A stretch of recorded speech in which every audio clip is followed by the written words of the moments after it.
Trading Places is a 1983 comedy directed by John Landis and starring Dan Aykroyd, Eddie Murphy, Jamie Lee Curtis, Denholm Elliot, Ralph Bellamy, Don Ameche, Paul Gleason, and Frank Oz.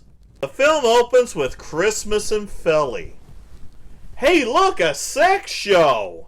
Gee, I wonder if he's lost in his own museum.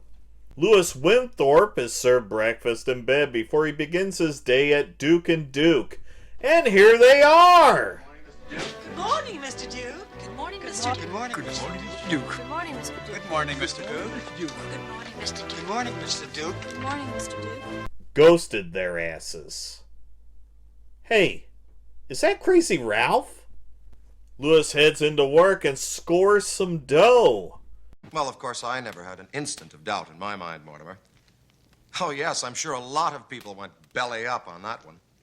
Ha ha ha ha ha. Outside the club, there's some assault. And it's a really swinging place on the inside. Bet you thought I'd forgotten your Christmas bonus. There you are. $5. Maybe I'll go to the movies by myself. Winthorpe drops off the checks for signing, and there's a big one for some guy he's never heard of. Don't worry about this, Winthorpe. I'll take care of this one personally. Then the brothers have a discussion over nature versus nurture. There's some more assault outside, and Billy Ray is busted.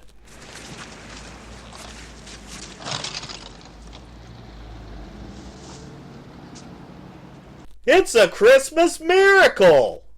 He makes a move to leave and whoops! Oh, I'm sorry about that, man. This is... Help! What you talking about, man? Don't shoot. Take it. Please don't kill me. This is profiling. There's a Benny Hill scene in the club that ends with the typical response. Is there a problem, officers? There's absolutely nothing wrong with him. I can prove it. Of course there's something wrong with him. He's a Negro. Jesus Christ! And the bet is on to prove Randolph's theory that a change in environment can flip Billy Ray and Louis's lives. That night there's some upscale getting it on and Billy Ray conjuring Bruce Lee in the holding tank. Just as he's about to get his ass kicked... Billy Ray Valentine? Yes? Move it. You made bail. Saved by the bail. He's picked up by the Dukes outside and offered Louis's life. And Billy Ray is all in. That just leaves making Louis a criminal, so they make him a patsy in a theft scheme. He gets booked. Strip, you little shit, before I tell you a new asshole. That's reassuring, officer. Frank Oz! That's not mine. I've never seen that before in my life. That's PCP. Phencyclidine. Angel dust. You ever seen what this stuff does to kids? Son of a bitch has been holding out on everybody. Billy Ray shows off his new wealth, having a party and throwing everyone out because they're all leeches. Good night, Coleman. Thanks, man. Jesus, Coleman almost looks overcome with emotion because someone actually said thank you. Winthorpe gets bailed out and has almost convinced his fiancée that he was set up when this happens. I've been looking everywhere for you, baby. Listen, Louis, I'm hurting, baby. I just need a shot. That's not going to help anything. Todd was right about you. I never want to see you again as long as I live. At least he got bailed out first. Ophelia and Louis split a cab to go to his house, and his bad day just got worse. Coleman. There's no Coleman here. You've made a mistake. Then the bank puts a cherry on top. Sorry, Mr. Winthorpe, but the IRS has frozen your accounts. What are you talking about? You know me. You're a heroin dealer, Mr. Winthorpe. It wasn't heroin, it was angel dust. She feels bad for Louis and allows him to come home. It's Billy Ray's first day and the Dukes explain his job to him. Well, what do you think, Valentine? Well, it sounds to me like you guys are a couple of bookies. Pretty much, yeah. And at Ophelia's, she makes an offer to help him get his life back.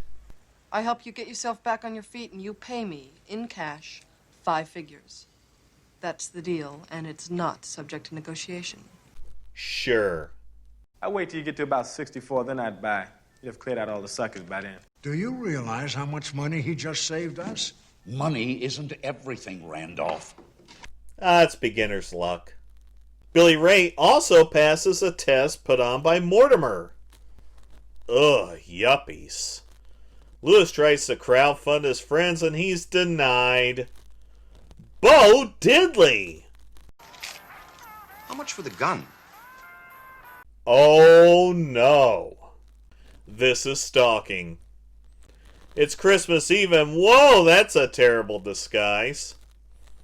He crashes through the party and there's even more questions about checks to Beeks. Lewis goes into Billy Ray's office and plants a collection of drugs in his desk. He must have had some money stashed away to pour a fucking pharmacy in that drawer. He's busted but pulls a gun and bolts out of there. Oh man, it's a good thing Lewis left a dime bag in that drawer. He overhears the bet. Here, $1. And what the brothers plan on doing now. Do you really believe I would have a run our family business, Randolph? Of course not. Holy shit! Billy Ray follows Lewis home and shit, he killed himself. I guess that's the movie. He's alive and he thinks it was all a dream.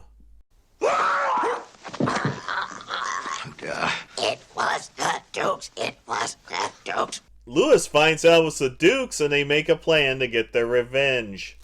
And here's their chance. You know, if they're paying a guy to do some underhanded shit, it may be advisable to just pay him in cash and not multiple checks. Billy Ray gets the deets on Beeks and it's New Year's Eve with Jim Belushi, Al Franken, and a gorilla. Huh? Everyone invades Deke's car, starting with Billy Ray. Merry New Year! Happy New Year. Oh no. Beeks isn't buying it and forces everyone through a party to the baggage car, with Belushi interfering and getting assaulted, but the gorilla defends his honor. And his reward is he gets a mate. They make the exchange for the crop report and take everyone's money to New York City. Okay, honestly, I've been watching this movie 35 years. I still don't fucking understand what they're doing. The Dukes realize they've been screwed when the real crop report hits, and they're broke. Oh, God. Mortimer, your brother's not well. We better call an ambulance. Fuck him! And the film ends with our heroes rich and living the tropical life. Trading Places is a hilarious send-up of the age-old battle of the haves versus the have-nots, going to the beginning of cinema all the way to Caddyshack a few years before this film. Eddie Murphy is hitting his stride after 48 Hours a Year before proving that he's a hit maker and not just a one-hit wonder.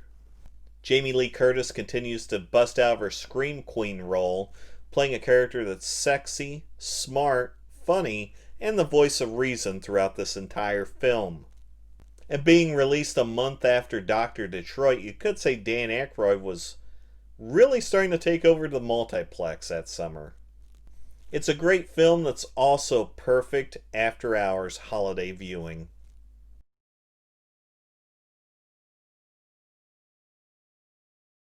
Say, man, when I was growing up, we wanted jacuzzi. We had to fart in the tub.